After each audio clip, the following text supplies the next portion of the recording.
Bom dia, sétimo ano.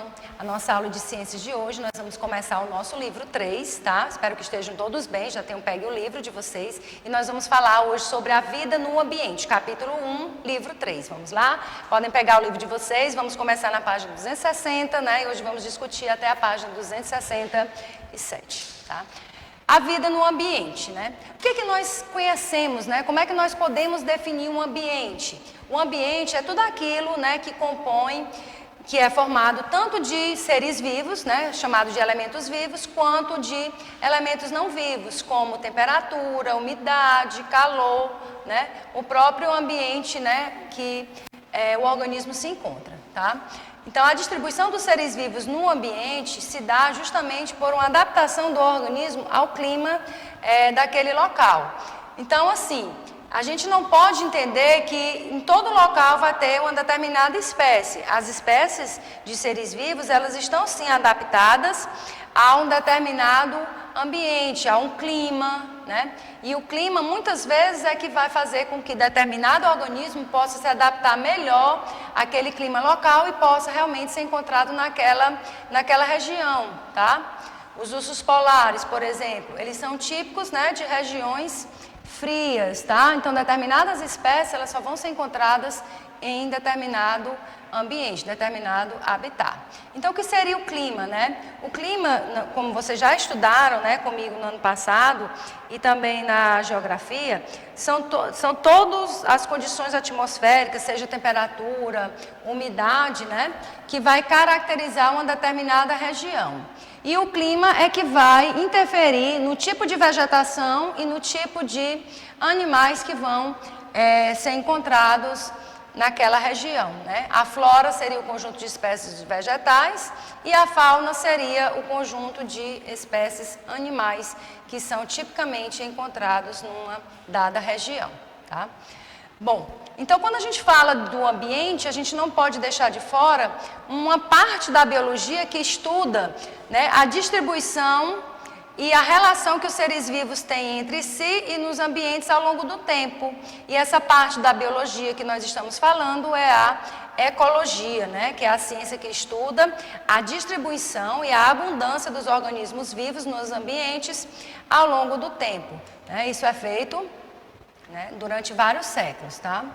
A biosfera, né? A biosfera é a camada, né, que nós encontramos no planeta, é uma camada bem extensa, que ela vai envolver tanto o ar, quanto a água, quanto rochas e solo, e é toda a região do planeta habitada por seres vivos, por isso que o nome é biosfera. Bio vem de vida, né? Esfera vem de própria esfera, ou seja, é um local da atmosfera da Terra, do planeta Terra, que é esférico, onde nós encontramos vida.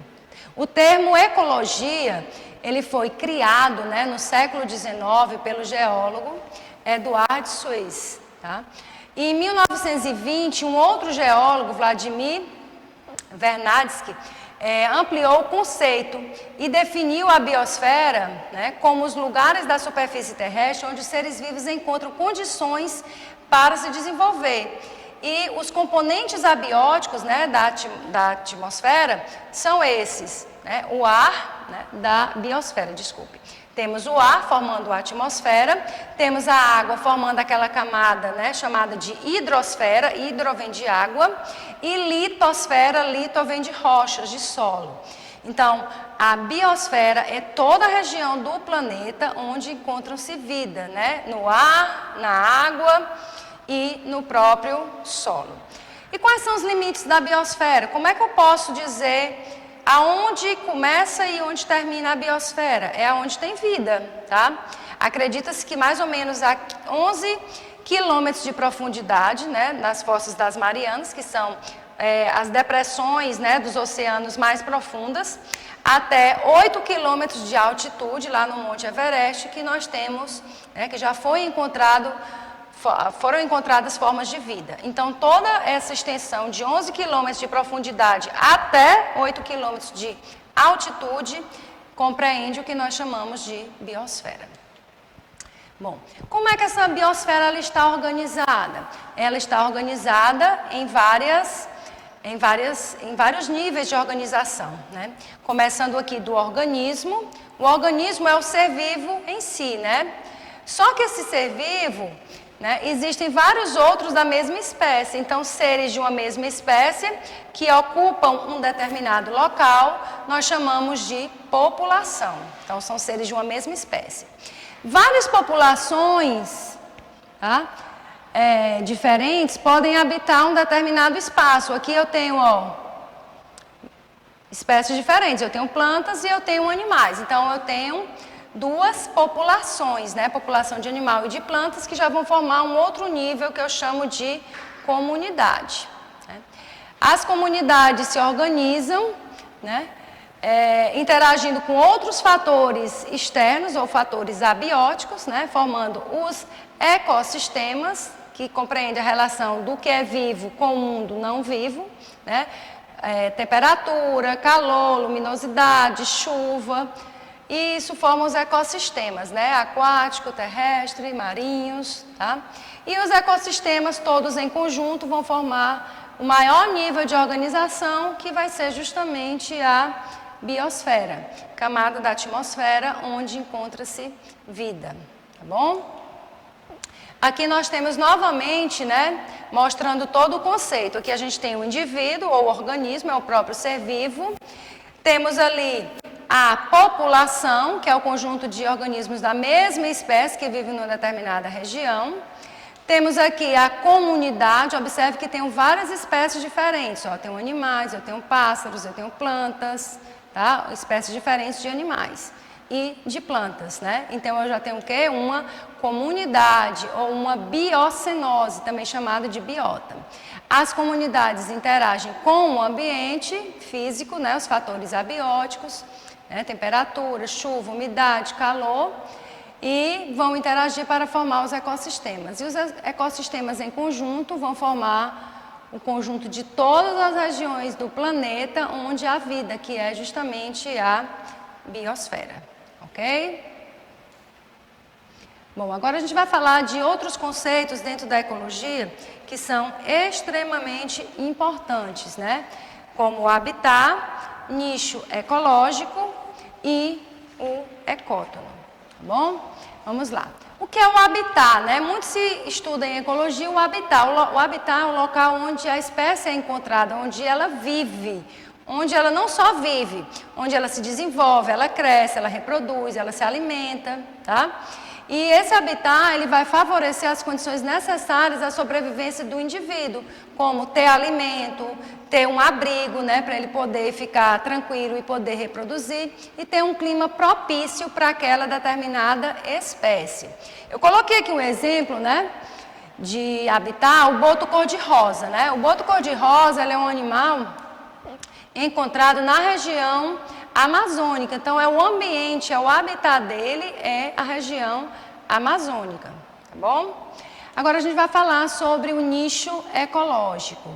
O nicho ecológico é a posição que um determinado organismo ocupa naquele habitat, ou seja, são todos os recursos que a espécie utiliza ou de que ela precisa para sobreviver, né? Ou seja, o nicho ecológico é como aquela espécie se alimenta, aquele espaço que ele vive, tá? A disponibilidade ou não de luz. Então, tudo isso é o que nós chamamos de nicho ecológico.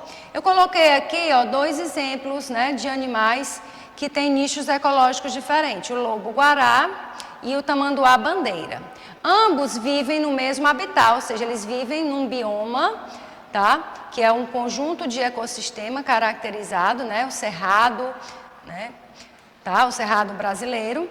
E eles têm vivem no mesmo ambiente, no mesmo habitat. Porém, eles têm nichos ecológicos diferentes.